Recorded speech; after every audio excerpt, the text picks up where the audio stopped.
Hi! So may mga ilan sa inyo na nag-request kung paano ang introduction ng Mundo ng first page sa ukulele. So here goes.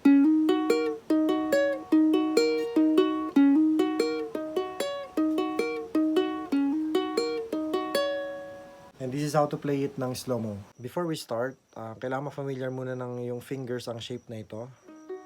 And then these two fingers right here will play a big role. So dapat ma-familiar nila yung place na yan. First two notes, coming here sa second string, sa first fret, i-hammer mo siya papunta sa third na fret. By hammering, I mean kakalabitin mo lang ng once, pero bago matapos yung sound ay lalagay mo na sa third fret, like this.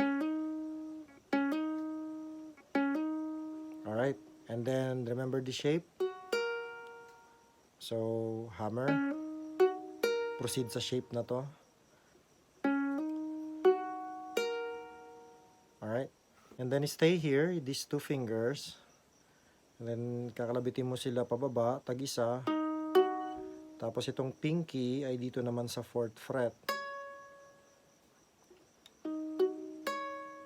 Alright, so this is what we have so far.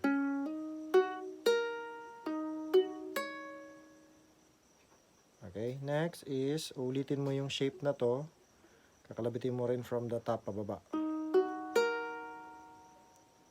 And then lastly, itong dalawa lang na ito.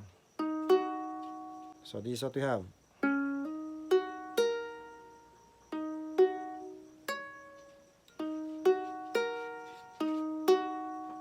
Alright.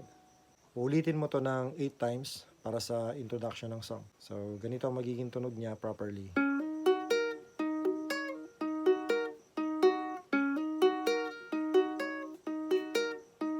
Alright, I hope you find that video helpful. Cheers!